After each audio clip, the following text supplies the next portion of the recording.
Ang huling tunog na narinig ni Margarita ay ang pagbagsak ng lupa sa ibabaw ng kabaong ni Ernesto.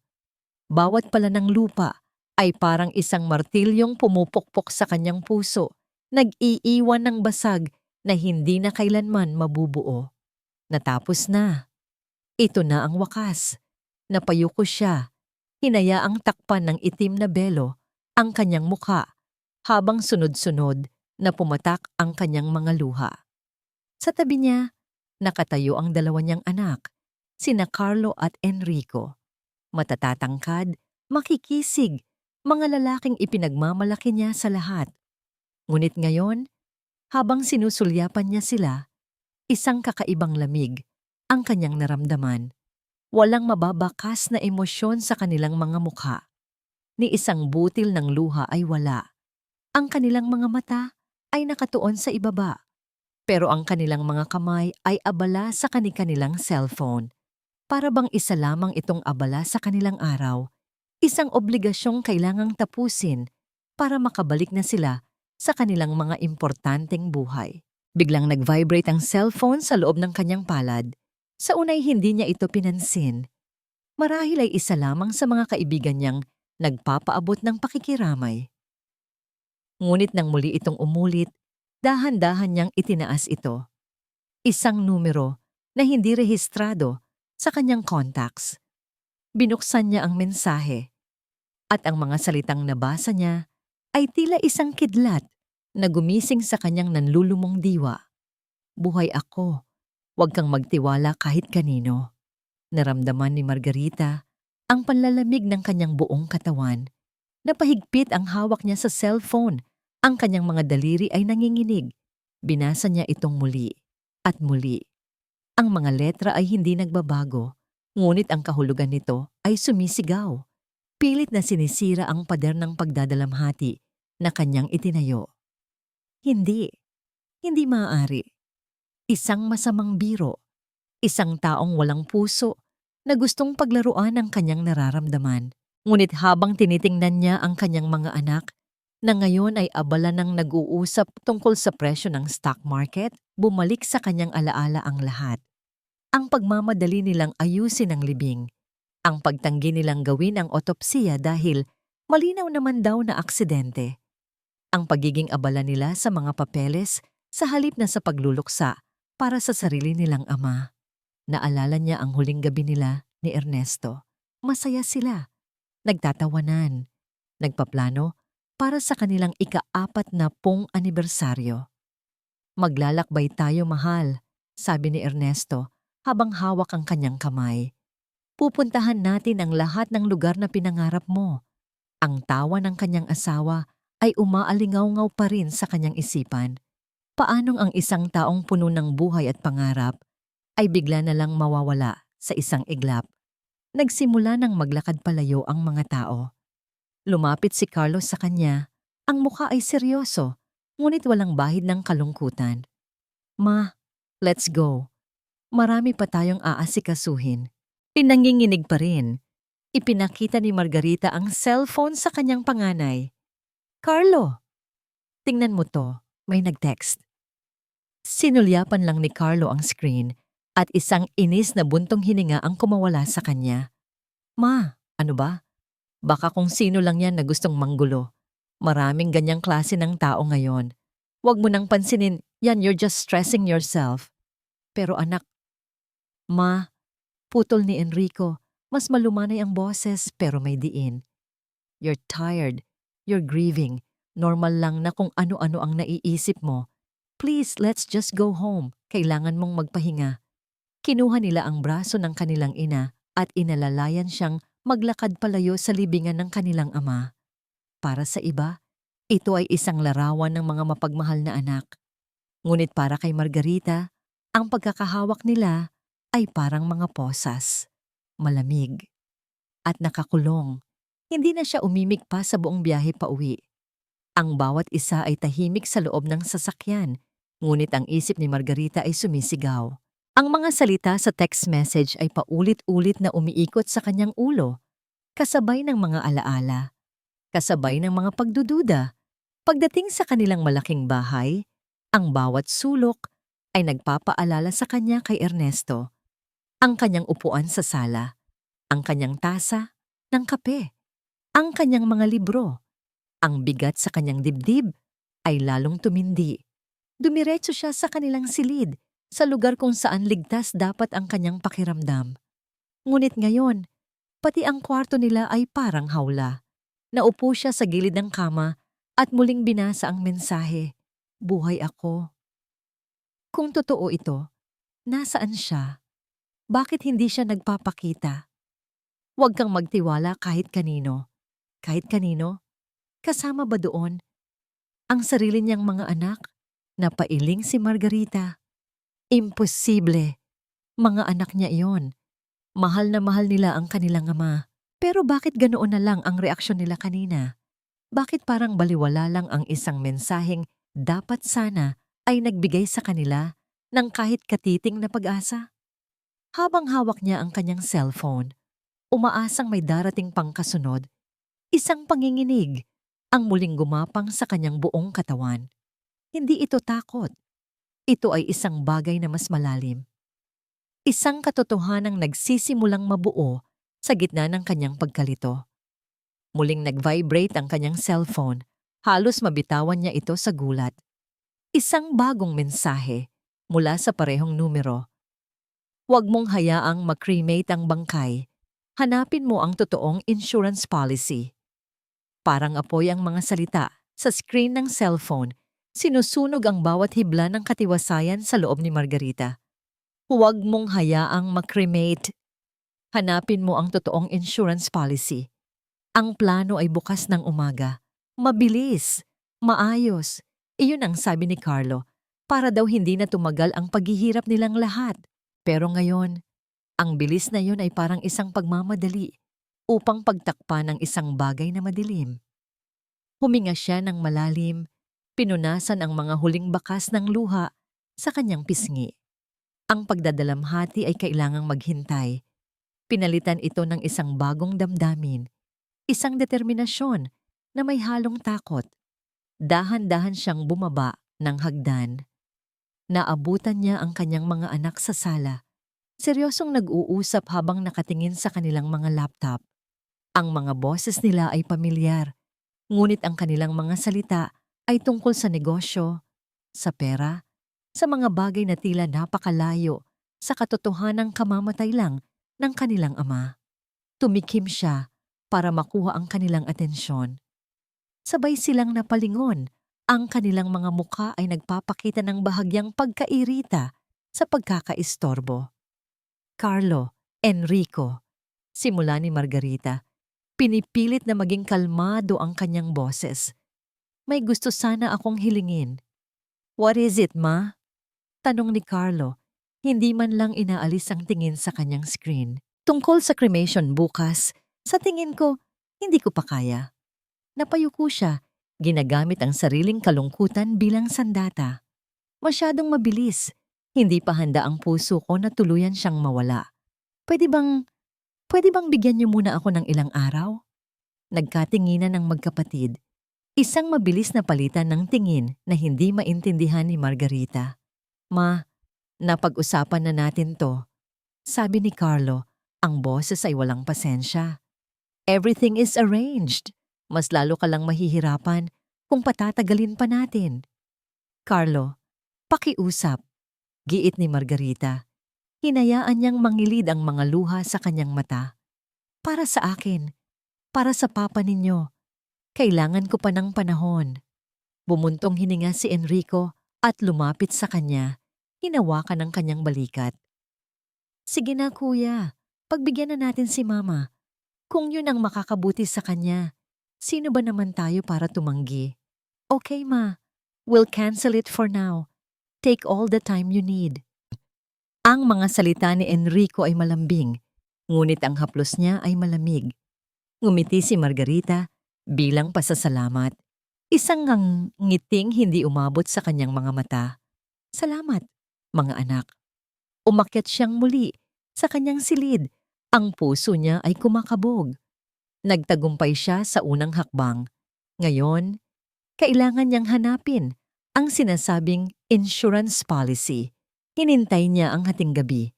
Hinintay niyang tumahimik ang buong kabahayan hanggang sa ang tanging maririnig na lang ay ang ugong ng aircon at ang tibok ng sarili niyang puso. Dahan-dahan siyang bumangon at lumabas ng silid. Bawat hakbang niya sa pasilyo ay maingat. Bawat kaluskos ng sahig ay parang sigaw sa katahimikan.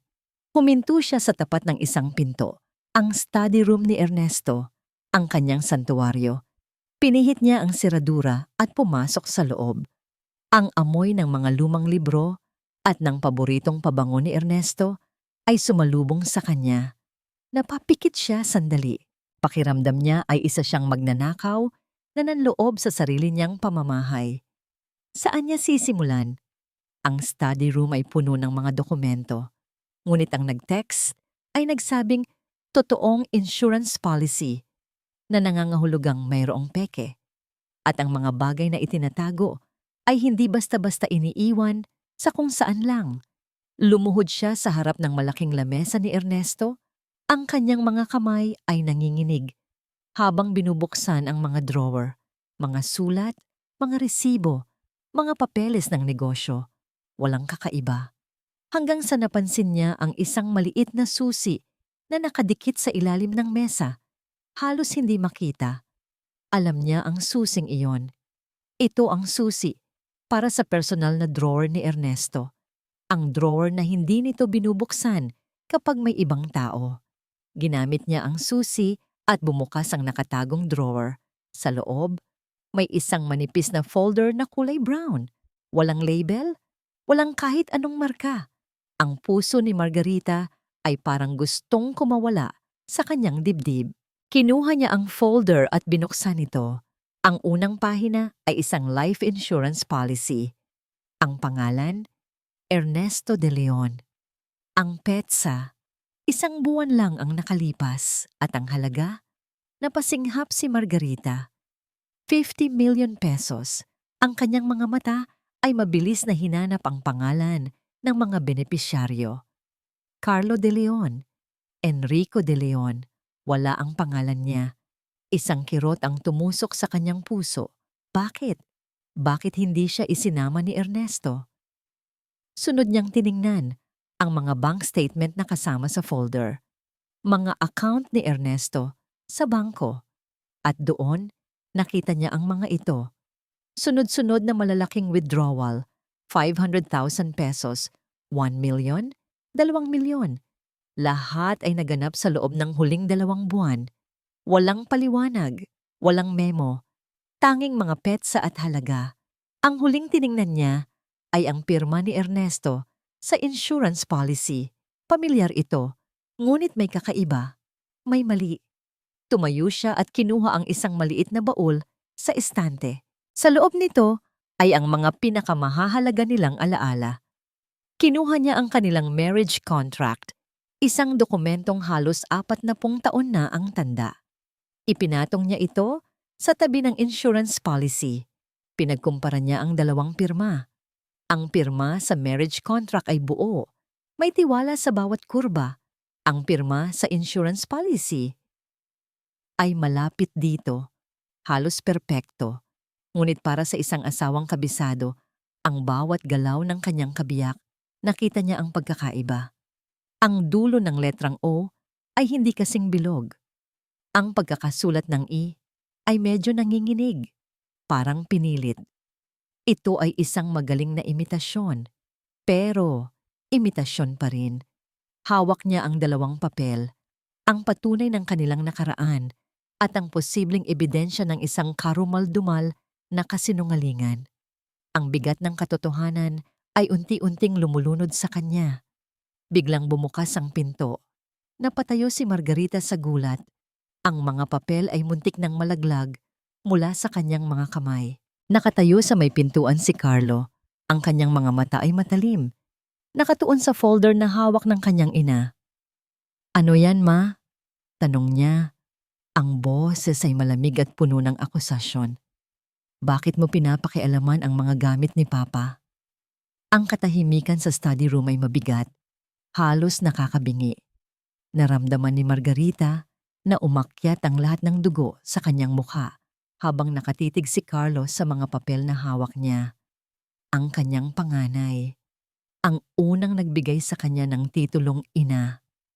Ngunit ang mga matang nakatingin sa kanya ngayon ay hindi mga mata ng isang anak, kundi ng isang estranghero. Dahan-dahan, lumapit si Carlo. Hindi siya sumisigaw, hindi siya galit. Mas nakakatakot ang kanyang pagiging kalmado. Inilahad niya ang kanyang kamay. Akin na yan, ma. Hindi ito isang pakiusap. Ito ay isang utos. Bago pa man makasagot si Margarita, malumanay na kinuha ni Carlo ang folder mula sa kanyang nanginginig na kamay. Ang kanyang paghawak ay banayad, ngunit ang mensahe ay malinaw. Wala kang karapatan dito. Sinuri ni Carlo ang mga papel. Ang kanyang mukha ay hindi mabakasan ng anumang emosyon. Sa likod niya, dumating si Enrico na tila na alarma sa tensyon sa pagitan ng ina at kapatid. Anong nangyayari dito? Tanong ni Enrico. Ang boses ay nag-aalala. Kuya, dahan-dahan lang. Nakikita mo namang hindi pa okay si Mama. Lumapit si Enrico kay Margarita at inakbayan ito. Ma, anong ginagawa mo dito? Hindi ba't sabi namin magpahinga ka na lang? Nakita ko lang to. Halos pabulong na sabi ni Margarita. Ang tingin niya ay nasa folder na hawak ni Carlo. Hindi ko maintindihan. Ang laking pera ng insurance at ang mga withdrawal sa bangko. Isinara ni Carlo ang folder ng may kasamang lakas. Investment yan, ma. Mga bagong negosyo na plinano namin ni Papa. Gusto niyang siguruhin ang future ng kumpanya, ang future nating lahat. At ang insurance? Tanong ni Margarita. Ang boses ay nagsisimula ng manginig. Bakit hindi ako kasama sa beneficiaries? Bakit kayong dalawa lang? Isang malungkot na ngiti ang gumuhiti sa labi ni Enrico. Kasi ikaw, ma. Gusto ni Papa na mabuhay ng komportable. Ayaw niyang problemahin mo pa ang pera. Ang insurance ay para sa negosyo, para sa amin na magpapatakbo nito. It was his way of protecting you from all the stress. Ang kanilang mga paliwanag ay makinis, perpekto. Isang bahagi ng puso ni Margarita ang gustong maniwala. Isang bahagi niya ang gustong yakapin ang mga anak at humingi ng tawad sa pagdududa. Ngunit may isang malamig na boses sa kanyang isipan na sumisigaw. Sinungaling. Ang pirma, sabi niya, halos walang boses. Iba ang pirma niya dito. Doon, tumawa si Carlo. Isang maikli at mapaklang tawa. Ma, pirma lang yan. Nagbabago talaga yan habang tumatanda ang isang tao. You're overthinking things dahil lang yan sa pagdadalamhati mo. Ang mga salitang iyon ay parang isang sampal. Tinatrato nila siyang parang isang matandang wala sa sarili. Isang babaeng nag-iimbento ng mga kwento dahil sa kalungkutan. We love you, ma. Sabi ni Enrico, hinigpitan ng akbay sa kanya. At alam naming mahal na mahal mo si Papa. Kaya siguro naghahanap ka ng mga bagay na hindi naman totoo. Just trust us. Kami na ang bahala sa lahat. Kinuha ni Carlo ang susi mula sa mesa at muling isinara ang personal na drawer ni Ernesto.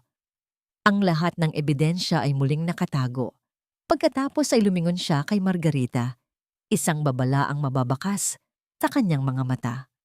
Please, ma, magpahinga ka na. Para sa ikabubuti mo rin to. Sabay silang lumabas ng study room. Iniwan si Margarita na nakatayong mag-isa sa gitna ng silid. Naramdaman niya ang matinding pagkabigo at galit. Galit hindi lang sa kanila, kundi pati na rin sa sarili niya dahil sa isang sandali, muntik na siyang maniwala. Itinuring nila siyang parang isang matandang wala ng alam, isang bata na kailangang pagsabihan, ngunit hindi siya bata. Siya ang asawa ni Ernesto de Leon. At hindi niya hahayaang tapak-tapakan ng sarili niyang mga anak ang alaala nito. Ang tiwala niya sa kanila ay tuluyan ng gumuho. Ang natira na lang ay isang malinaw na katotohanan. Nag-iisa siya sa laban na ito. Hindi pa pala. Meron pa siyang isang kakampi. Isang taong hindi siya kailanman bibiguin. Si Attorney Salvador, ang matalik na kaibigan at abogado ni Ernesto sa loob ng 30 taon, ang ninong nina Carlo at Enrico sa binyag, isang taong bahagi na ng kanilang pamilya. Kung mayroong peking dokumento, malalaman niya. Kung mayroong anomalya, matutuklasan niya. Isang bagong determinasyon ang nabuo sa puso ni Margarita. Hindi pa tapos ang laban. Nagsisimula pa lang. Bukas na bukas din, pupuntahan niya si Attorney Salvador. Siya ang magsasabi sa kanya ng totoo. Kinabukasan maagang gumising si Margarita. Nagkunwari siyang mas maayos na ang kanyang pakiramdam. Naghanda pa siya ng almusal para sa kanyang mga anak, isang bagay na hindi na niya ginagawa ng matagal na panahon. Aalis muna ako, mga anak, sabi niya habang nag-aayos ng sarili. Magkikita kami ng mga dati kong kaibigan sa simbahan. Kailangan ko lang talagang may makausap. That's a good idea, Ma, sagot ni Enrico, ngumingiti. It will help you feel better. Just be careful, Ma.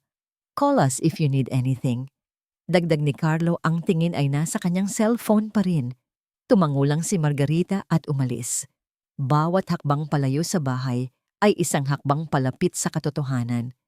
Ngunit habang nagmamaneho siya papunta sa opisina ni Attorney Salvador, isang maliit na bahagi ng kanyang puso ang umaasa na sana mali siya. Sana mali ang lahat ng kanyang hinala.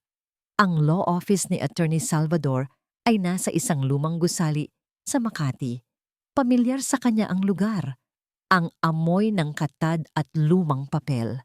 Ang tahimik na paggalang sa loob ng mga pader nito. Ilang beses na silang pumunta dito ni Ernesto para sa mga kontrata ng negosyo, para sa kanilang last will and testament. Ang lugar na ito ay palaging simbolo ng seguridad at tiwala. Mrs. De Leon, it's good to see you, bati ng sekretarya ni Attorney Salvador. Pero nakikiramay po ako. Sir is waiting for you inside. Pumasok si Margarita sa opisina. Si Attorney Salvador, isang lalaking nasa edad 60 na may maputing buhok at mabait na mukha, ay agad tumayo para salubungin siya ng isang yakap. Marga, sabi nito sa malumanay na boses, I'm so sorry for your loss. Ernesto was more than a client to me. He was a brother. Naramdaman ni Margarita ang pag-init ng kanyang mga mata. Sa wakas, isang taong nakakaintindi sa kanyang nararamdaman. Isang taong totoo ang pakikiramay. Salamat, Tito Vic. Sagot niya. Ginagamit ang tawag niya rito noong bata pa ang kanyang mga anak. Kaya po ako nandito dahil may problema. Naupo sila. Maingat na inilahad ni Margarita ang lahat.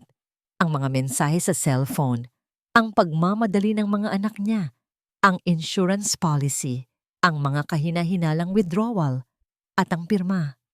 Ipinakita niya ang kopya ng marriage contract nila at ang kopya ng insurance policy na nakuha niya kagabi. Tahimik na nakinig si Attorney Salvador. Ang kanyang mukha ay nagpapakita ng matinding pag-aalala. Kinuha niya ang mga papel, isinuot ang kanyang salamin, at sinuring mabuti ang mga ito. Ang bawat segundo ng katahimikan ay parang isang oras para kay Margarita. Nakatingin lang siya sa abogado. Ang kanyang puso ay puno ng pag-asa.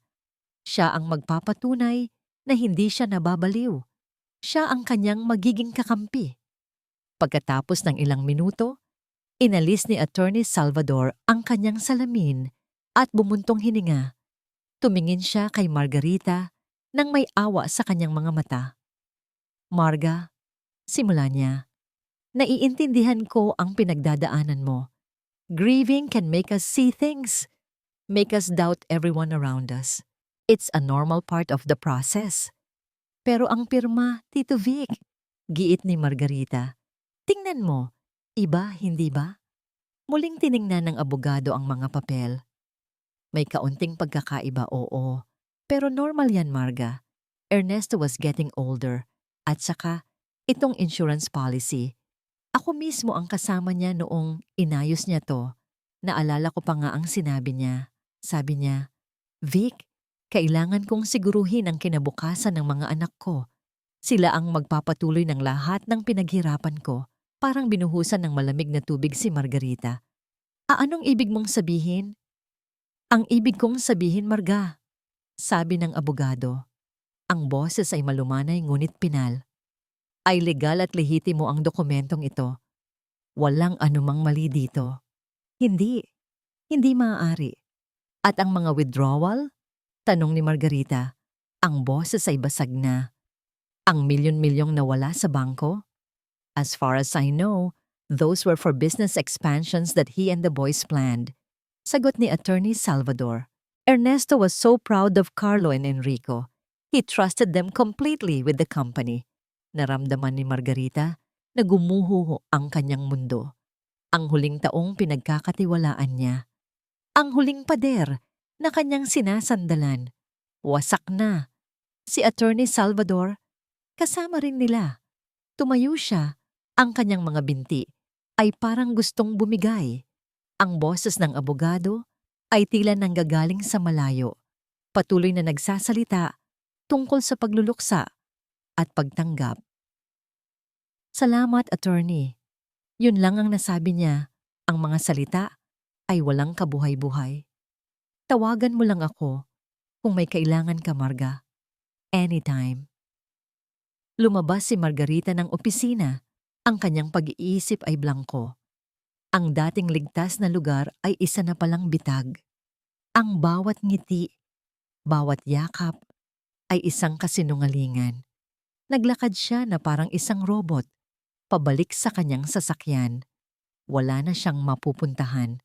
Wala nang matatatakbuhan. Ang mga anak niya, ang matalik na kaibigan ng asawa niya, lahat sila ay magkakasabwat. Paano? Bakit? Pinaandar niya ang sasakyan, walang tiyak na direksyon. Ang mga kalye ng Makati ay malabo sa kanyang paningin. Ang tanging malinaw lang ay ang katotohanang napapaligiran siya ng mga kaaway. Sinulyapan niya ang kanyang rear view mirror. Isang itim na sasakyan ang nasa likod niya. Hindi niya ito pinansin sa una. Maraming itim na sasakyan sa Maynila. Lumiko siya sa isang mas maliit na kalye. Lumiko rin ang itim na sasakyan. Kinabahan siya. Binilisan niya ang kanyang takbo. Bumilis din ito. Pinabagal niya. Nagbagal din ito. Nandoon lang ito. Bumabaybay sa likod niya na parang isang anino. Isang anino na may dalang banta. Ngayon, sigurado na siya. Hindi lang siya nag-iisa. Pinagtataguan siya. At sinusundan. Isang alon ng purong takot ang humampas kay Margarita. Ang manibela ay naging madulas sa kanyang nanginginig at pinagpapawisang mga kamay. Bawat sulyap niya sa rearview mirror ay nagpapatunay sa kanyang kinatatakutan. Ang itim na sasakyan ay naroon pa rin. Hindi masyadong malapit, hindi rin masyadong malayo. Parang isang buwitreng matiyagang naghihintay. Alam niya kung sino ang may kagagawan nito. Sina Carlo at Enrico. Marahil ay tinawagan sila ni Attorney Salvador pagkaalis na pagkaalis niya. Marahil ay sinabi nitong nagdududa pa rin siya. At ito ang kanilang sagot. Isang tahimik na babala, isang paraan para iparamdam sa kanya na bawat galaw niya ay binabantayan. Kailangan niyang makatakas. Kailangan niyang makapunta sa isang lugar na ligtas. Isang lugar na hindi nila maiisip. Biglang pumasok sa kanyang isipan ang isang lumang simbahan sa Quiapo. Doon sila madalas magsimba ni Ernesto noong nagsisimula pa lang sila, nung ang tanging yaman nila ay ang kanilang mga pangarap. Isang lugar na puno ng tao, magulo, at napakalayo sa kanilang marangyang mundo sa Forbes Park. Hindi siya hahanapin ng mga anak niya doon. Nang hindi nag-iisip, bigla niyang kinabig ang manibela sa isang matalim na pagliko, kasabay ng pagbusina ng mga ibang sasakyan. Pumasok siya sa isang one-way street laban sa daloy ng trapiko. Ang gulo at ingay sa paligid ay sumasalamin sa kaguluhan sa loob niya. Sa pamamagitan ng kanyang side mirror, nakita niyang huminto ang itim na sasakyan sa kanto. Hindi makasunod. Nakahinga siya ng maluwag, ngunit panandalian lamang. Nagpatuloy siya sa pagmamaneho, ang kanyang puso ay kumakabog na parang tambol hanggang sa marating niya ang Quiapo. Ipinark niya ang sasakyan, ilang kanto ang layo, at naglakad patungo sa simbahan. Ang itim na belo ay nagsisilbing panakip sa kanyang mukha. Ang loob ng simbahan ay isang santuwaryo ng katahimikan sa gitna ng ingay ng Maynila. Umupo siya sa isang bakanting upuan sa likuran. Ang amoy ng kandila at insenso ay nagbigay sa kanya ng kaunting kapanatagan. Niyakap niya ang kanyang sarili. Pilit na pinipigilan ang panginginig ng kanyang katawan. Nagdasal siya. Hindi para sa kaligtasan kundi para sa kalinawan. Nagdasal siya kay Ernesto, humihingi ng gabay. Mahal ko, anong gagawin ko? Nag-iisa na lang ako. Hindi ka nag-iisa, ma'am. Isang boses mula sa kanyang likuran ang nagpatindig ng kanyang mga balahibo. Dahan-dahan siyang lumingon, handa nang tumakbo. Nakatayo doon ang isang pamilyar na mukha. Si Mang Ador, ang driver ng pamilya nila sa loob ng mahigit 20 taon. Isang lalaking tahimik, palaging nasa isang tabi, at halos hindi na nila napapansin. Mang Ador? Gulat na tanong ni Margarita. Anong nagawa mo dito? Sinusundan mo ba ako? Umiling si Mang Ador. Ang kanyang mga mata ay puno ng paggalang at pag-aalala. Hindi po, ma'am. Nandito po ako para protektahan kayo. Protektahan? Mula kanino? Sa kanila po. Sagot niya, ang boses ay halos pabulong. Sa mga sarili ninyong anak. Bago pa man makapagtanong si Margarita, nagpatuloy si Mang Ador. Ako po ang nagpapadala ng mga text message sa inyo. Napatakip ng bibig si Margarita. Siya? Ang tapat nilang driver? Paano? Pero hindi po yun galing sa akin. Dagdag ni Mang Ador. Utos po yun. Utos po yun ni Sir Ernesto. Ang puso ni Margarita ay huminto sa pagtibok. Anong sinasabi mo? Patay na si Ernesto. Hindi po, ma'am. Sabi ni Mang Ador. Ang kanyang mga mata ay hindi nagsisinungaling. Buhay po siya. Muling umiling si Mang Ador. Ipinakita niya ang kanyang palad. Ma'am, bago po ang aksidente, nag-usap kami ni Sir. Sabi niya, Ador, kapag may nangyari sa akin, huwag na huwag mong iiwanan si Margarita. Noong araw na yon, bago siya umalis ng bahay, may ibinigay siyang sulat sa akin. Sabi niya, ibigay ko lang daw sa inyo kapag nasa tamang panahon na. Tumingin si Mang Ador sa paligid. Tinitiyak na walang nakikinig. Ang totoong nangyari po, ma'am, sinadya ang aksidente. Sinabotahe ang preno ng sasakyan. Pero bago pa man ito, tuluyang sumabog. Nailabas ko na po siya. Malubha po ang kanyang kalagayan. Pero buhay siya. Itinago ko po siya sa isang lugar kung saan hindi siya mahahanap ni na Sir Carlo. Hindi makapaniwala si Margarita sa kanyang naririnig. Buhay si Ernesto. Ang kanyang asawa ay buhay. Isang milagro. Nasaan siya? Tanong niya. Ang boses ay puno ng pananabik at pag-asa. Dalhin mo ako sa kanya. Hindi pa po maaari, ma'am. Masyadong delikado, sabi ni Mang Ador. Kaya po niya ako pinapunta dito para bigyan kayo ng babala at para ibigay ito. Mula sa kanyang bulsa, kumuha si Mang Ador ng isang maliit na voice recorder. Maliit lang ito, kasya sa palad. Ito ang pinabibigay ni Sir Ernesto mo. Pakinggan ninyo raw po. Ito ang patunay sa lahat ng hinalala ninyo. Nanginginig na kinuha ni Margarita ang recorder. Ang maliit na bagay na yon ay parang mas mabigat pa sa ginto. Ito ang koneksyon niya sa kanyang asawa. Ito ang sagot sa lahat ng kanyang mga tanong. Mag-iingat po kayo, ma'am, sabi ni Mang Ador bago tumalikod. Huwag po kayong mag-alala. Mula sa malayo babantayan ko po kayo. At tulad ng isang anino, nawala si Mang Ador sa gitna ng mga tao. Naiwan si Margarita na nakaupo. Hawak-hawak ang voice recorder. Ang takot na naramdaman niya kanina ay napalitan ng isang nag-aalab na pag-asa. Hindi siya nag-iisa. At si Ernesto? Si Ernesto ay lumalaban. Bumalik si Margarita sa kanyang sasakyan. Ang isip ay lumilipad. Ang bigat ng voice recorder sa kanyang bulsa ay isang paalala na hindi pa naginip ang lahat ng nangyari. Buhay si Ernesto. Ang katotohanan yon ay isang balita na dapat sana'y nagdudulot ng purong kaligayahan, ngunit nababalutan ito ng isang madilim na anino ng kataksilan. Hindi siya umuwi kaagad. Alam niyang hinihintay siya ng panganib sa bahay na dati niyang itinuring na tahanan. Nagmaneho siya papunta sa isang maliit na hotel, isang lugar na walang nakakaalam, kung saan maaari siyang mag-isip ng malaya. Sa loob ng tahimik na kwarto ng hotel, ikinulong niya ang pinto at isinara ang mga kurtina. Umupo siya sa gilid ng kama. Ang tanging liwanag ay mula sa munting ilaw ng bedside lamp. Ang buong paligid ay nababalot sa katahimikan, isang katahimikang nagpapatingkad sa ingay ng kanyang dibdib. Nanginginig ang kanyang mga kamay habang hawak ang maliit na voice recorder, para itong isang bomba na anumang oras ay sasabog at wawasakin ang lahat ng natitira sa kanyang mundo.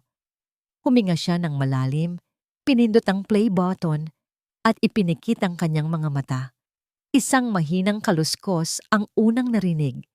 At pagkatapos, isang boses, ang boses ng kanyang asawa. "Hindi ko kayo pinalaki para maging ganito," sigaw ni Ernesto. Ang boses niya ay puno ng sakit at galit, isang tono na bihirang-bihira, marinig ni Margarita mula sa kanya. Sumunod ang boses ni Carlo, mayabang at walang paggalang. "Ganitong ano pa? Matagumpay? Marunong dumiskarte? Isn't this what you wanted?" "Hindi pagnanakaw ang diskarte, Carlo," sagot ni Ernesto. "Nalululong na kayo sa sugal. At ngayon, ninanakawan ninyo ang sarili nating kumpanya para lang ipambayad sa mga utang ninyo. Akala ninyo, hindi ko malalaman?" Naramdaman ni Margarita ang panlalamig ng kanyang tiyan. Sugal. Utang. Ito pala ang dahilan. Narinig niya ang boses ni Enrico, mas malumanay, tila nagpapakalma. "Hindi po sa ganoon. May mga problema lang sa negosyo. We're trying to fix it." Medyo nagipit lang. "Huwag mo akong daanin sa malambing mong salita, Enrico," galit na sabi ni Ernesto. "Nakita ko ang mga papeles. Milyon-milyon ang nawawala. At balak ninyo pa akong papirmahihin sa isang bagong insurance policy na kayong dalawa lang ang makikinabang? Para saan? Para kapag namatay ako, may pambayad kayo sa mga pinagkakautangan ninyo?" Isang mahabang katahimikan ang sumunod. Si Margarita ay humihinga ng mababaw.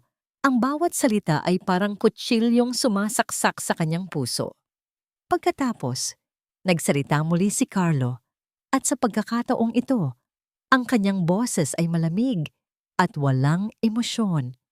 "Matanda ka na pa. Oras na para ipasa mo na sa amin ang lahat. Habang nabubuhay ako, hindi ninyo makukuha ang pinaghirapan ko para lang isugal at lustayin." Matigas na pahayag ni Ernesto. "Simula bukas, puputulin ko ang mana ninyo. Wala kayong makukuhang kahit isang kusing."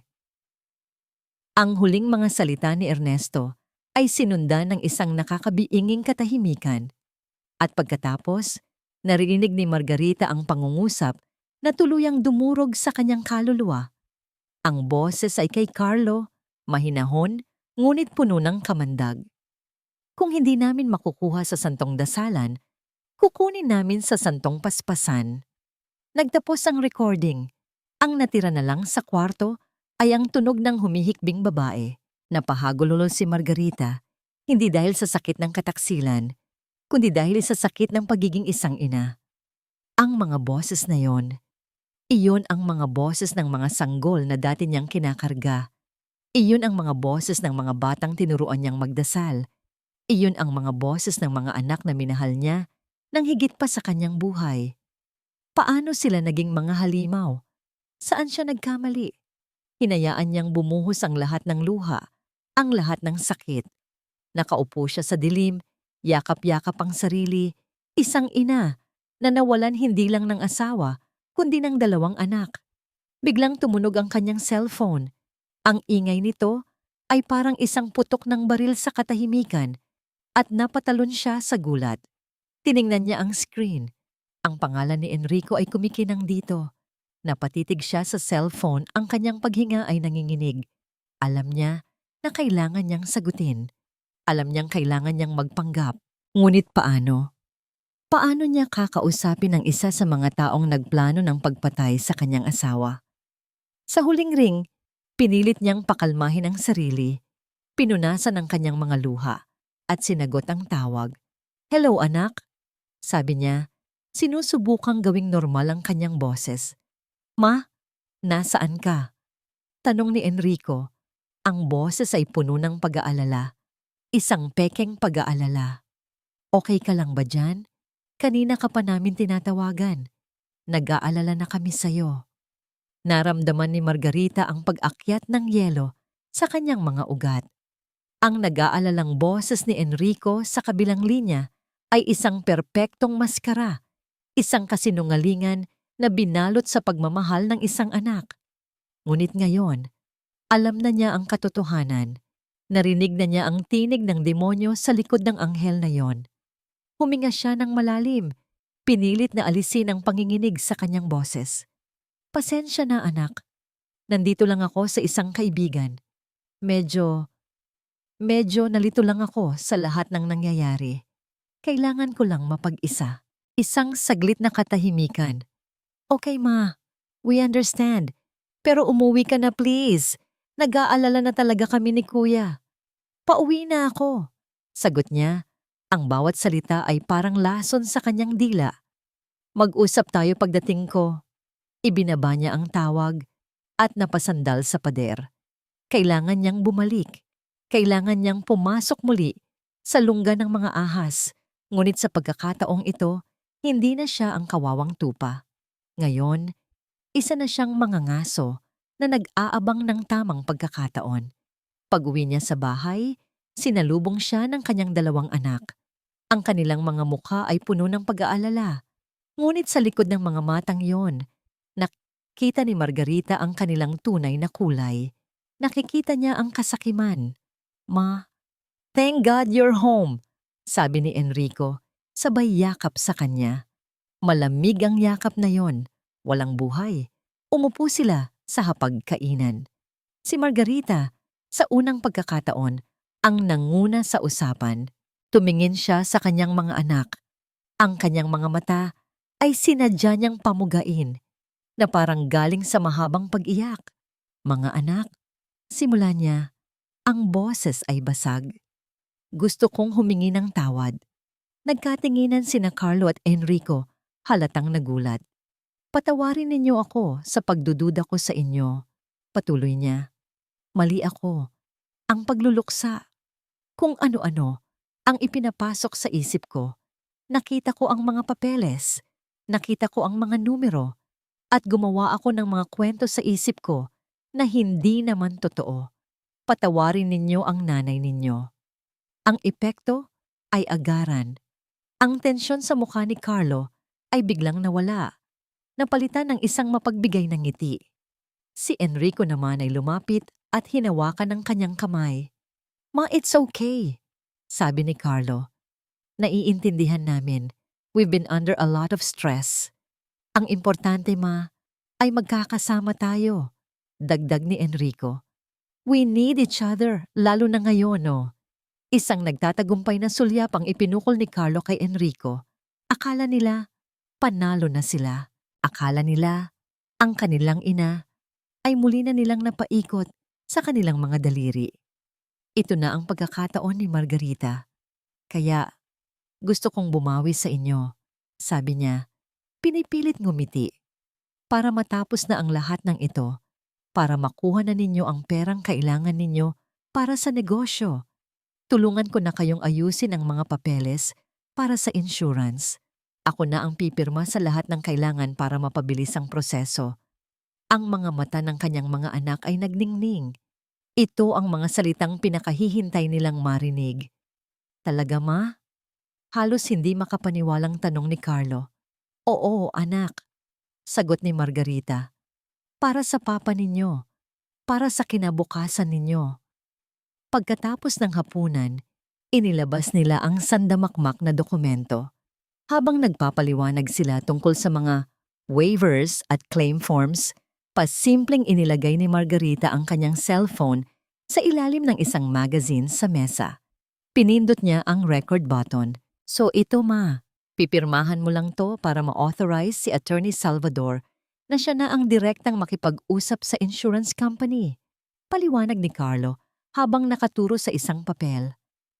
Oo nga ma, sabat ni Enrico. Para hindi ka na maabala.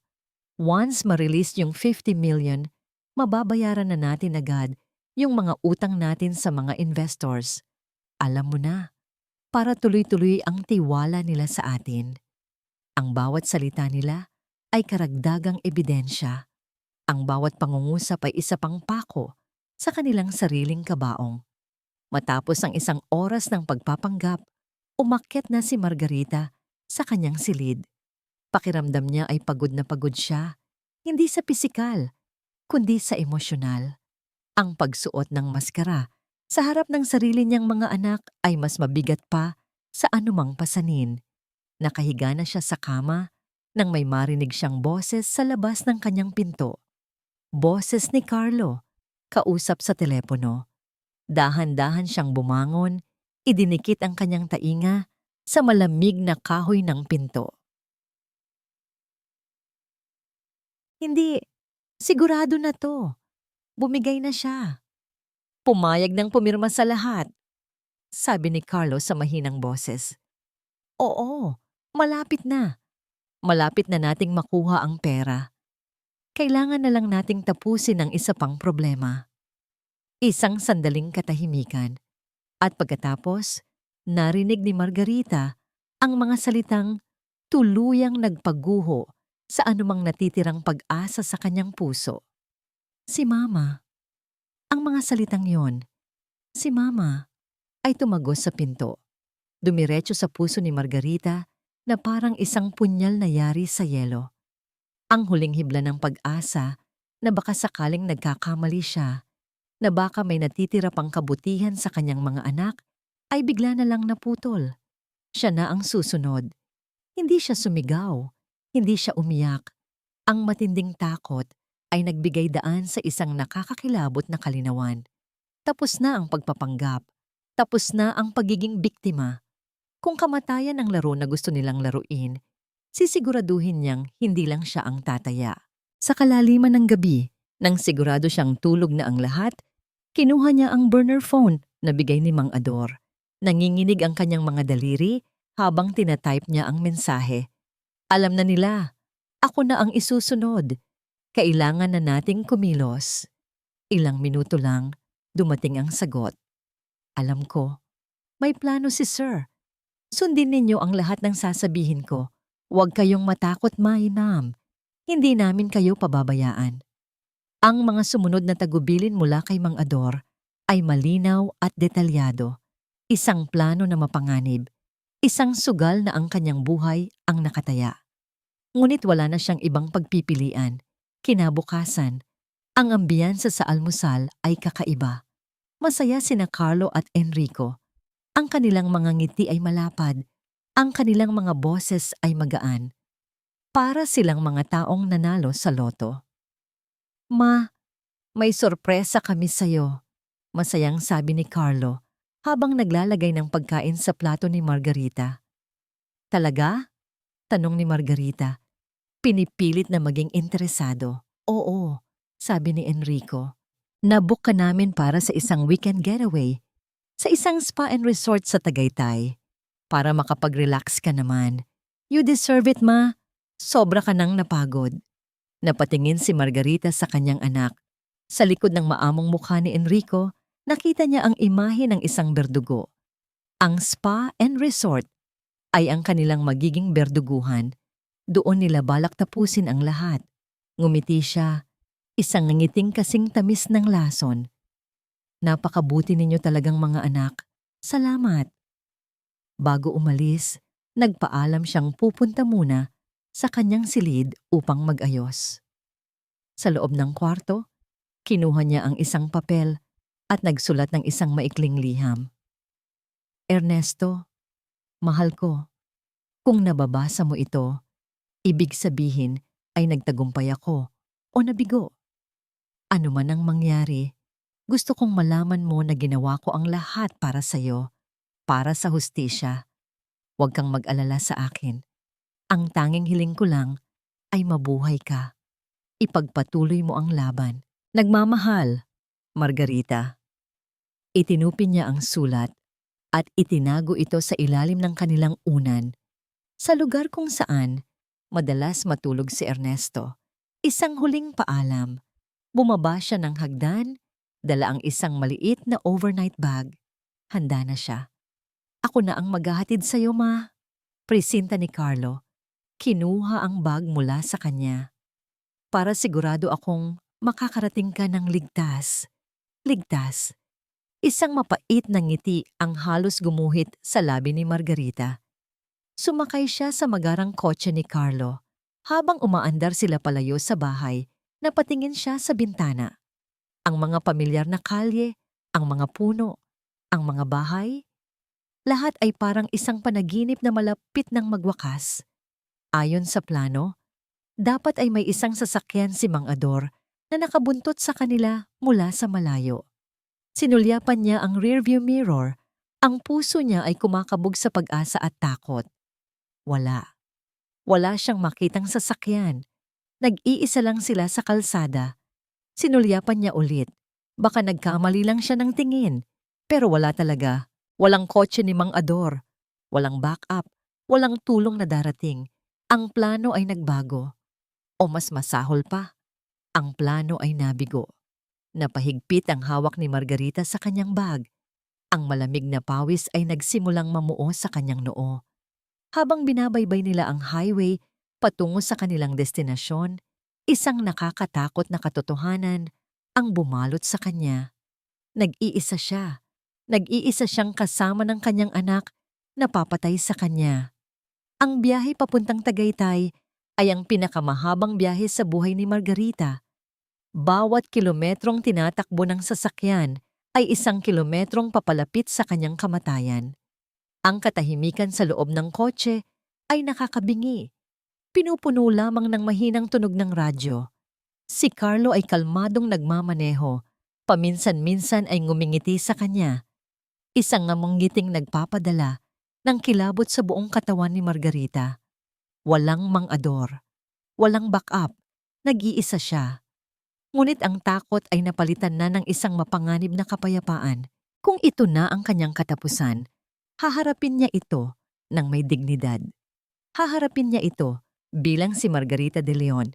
Hindi sila lumiko sa direksyon ng mga kilalang resort. Sa halip, pumasok si Carlo sa isang makitid at baku-bakong daan na napapaligiran ng matataas na damo. Huminto sila sa harap ng isang luma at abandonadong bahay. Ang pintura ay natutuklap na at ang mga bintana ay basag. Ito ang spa and resort.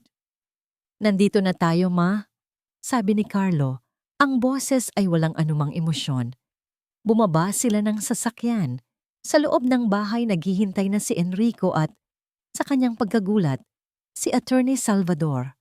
Ang abogado ay nakaupo sa isang silya. Ang muka ay balisa. Mabutit dumating na kayo. Sabi ni Attorney Salvador, hindi makatingin ng diretso kay Margarita. Inilapag ni Enrico ang isang folder at isang ballpen sa ibabaw ng isang maruming mesa. Ma, isang pirma na lang ang kailangan namin. Isang waiver na nagsasabing voluntaryo mong ibinibigay sa amin ang lahat ng karapatan sa ari-arian ni Papa. Pagkatapos nito, tapos na ang lahat. Tiningnan ni Margarita ang kanyang dalawang anak. Ang mga mukha nila ay seryoso, malamig, at determinado. Wala nang bakas ng mga batang minsan niyang inalagaan. Bakit? Tanong niya. Ang boses ay mahina, ngunit matatag.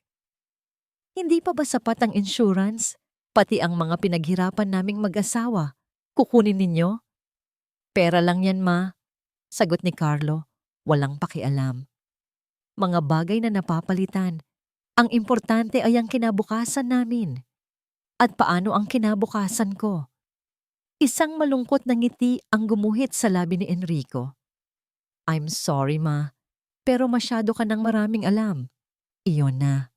Ang kumpirmasyon, ang hatol. Ngunit bago pa man may makagawa ng anumang kilos, isang nakakasilaw na ilaw ang biglang tumutok sa mga bintana ng bahay, kasabay ng malakas na tunog ng mga sirena ng pulis. Pulis! Napapaligiran na namin kayo! Sumuko na kayo! Ang mukha ni na Carlo, Enrico at Attorney Salvador ay biglang namutla sa gulat at takot. Mabilis silang lumingon sa paligid, naghahanap ng matatakasan. Biglang bumukas ng malakas ang pinto. Pumasok ang mga pulis, nakatutok ang kanilang mga baril. Sa likod nila, pumasok si Mang Ador, ang kanyang mukha ay seryoso. At pagkatapos, isang figura, ang dahan-dahang lumabas mula sa isa sa mga sasakyan ng pulis, isang lalaking naglalakad, nang may tungkod, ang isang braso ay nakakast, at ang mukha ay may mga peklat.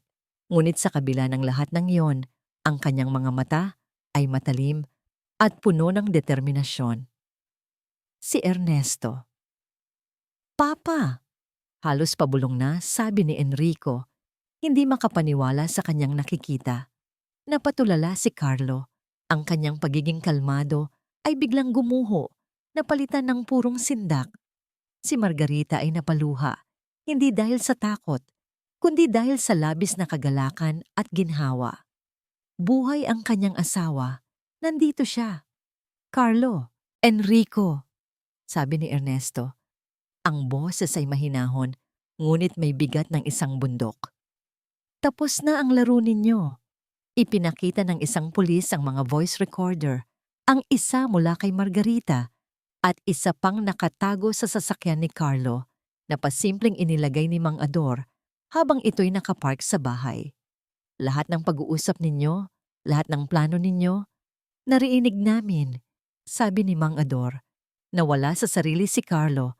Ang kanyang mga mata ay nag-aapoy sa galit. Tumingin siya hindi sa kanyang ama, kundi sa kanyang ina. Ang ina na pinagkatiwalaan niya na nalinlang niya. Kasalanan mo to. Sigaw niya kay Margarita. Ang boses ay basag sa galit. Sinira mo ang buhay namin. Dapat namatay ka na lang kasama niya. Sa huling sandali ng desperasyon, sinugod ni Carlos si Margarita. Ngunit bago pa man siya makalapit, mabilis siyang hinarang ng mga pulis at pinusasan. Ganon din ang ginawa nila kay Enrico at sa hindi na makagalaw na si Attorney Salvador. Habang kinakaladkad sila palabas ng bahay, ang mga mata ni Margarita at Ernesto ay nagtagpo. Walang salitang namutawi sa kanilang mga labi. Tanging mga luha, sakit, at isang pag-unawa na mas malalim pa sa anumang salita. Tapos na. Ang bangungot ay tapos na.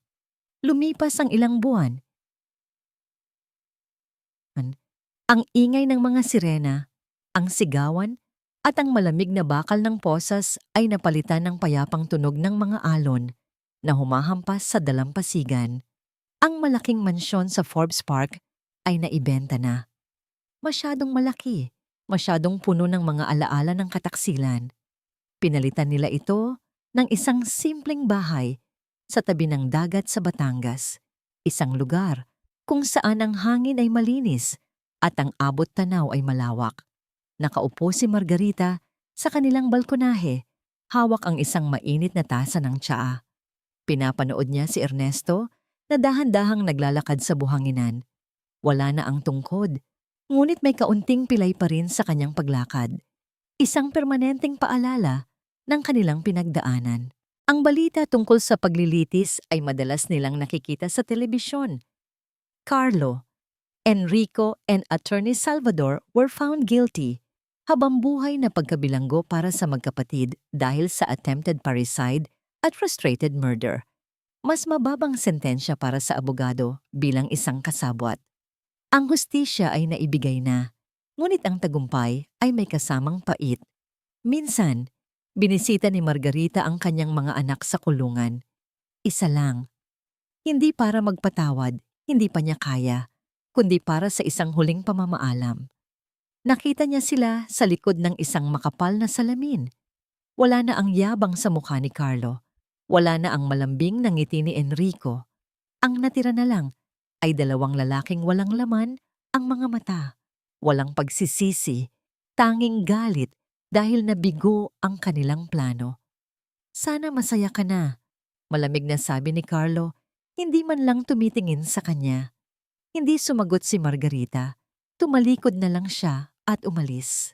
Sa paglabas niya ng bilangguan, naramdaman niya ang sikat ng araw sa kanyang mukha. Malaya na siya. Malaya na siya mula sa pagiging ina sa mga halimaw na yon. Lumapit si Ernesto at naupo sa tabi niya sa balkonahe. Inabot niya ang kamay ni Margarita. Ang mga kamay nila, parehong may kulubot na, ay nag-abot sa isa't isa, naghahanap ng lakas. Iniisip mo na naman sila? Tanong ni Ernesto. Tumango si Margarita. Minsan, naiisip ko, saan tayo nagkamali, Ernesto?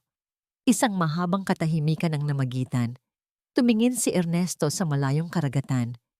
Siguro, sa sobrang pagmamahal natin, Marga, ibinigay natin ang lahat.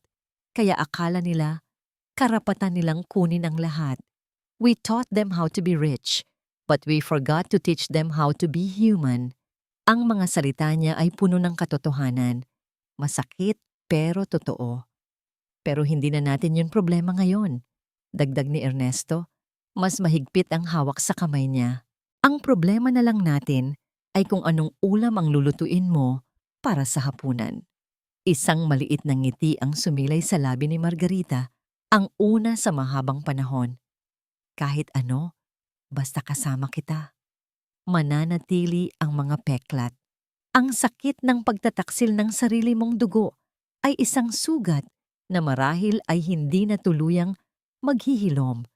Ngunit habang nakaupo sila roon, magkahawak kamay, sa harap ng walang katapusang dagat, alam nilang sapat na ang isa't isa. Magsisimula silang muli, hindi mula sa wala, kundi mula sa mga guho ng kanilang nakaraan, armado ng isang pag-ibig na sinubok ng apoy at kamatayan. Biglang tumunog ang cellphone ni Margarita na nakapatong sa mesa. Isang hindi pamilyar na numero ang nasa screen. Sandali siyang natigilan. Isang anino ng nakaraan ang biglang bumisita. Tumingin siya kay Ernesto. Ngumiti lang ito sa kanya. Isang ngiting nagsasabing, "Kaya mo yan." Tumingin si Margarita pabalik sa cellphone. Hindi niya ito sinagot. Sa halip, pinindot niya ang off button. Tahimik, payapa. Tapos na ang mga mensahe mula sa dilim. Nakaharap na siya ngayon sa liwanag ng isang bagong umaga.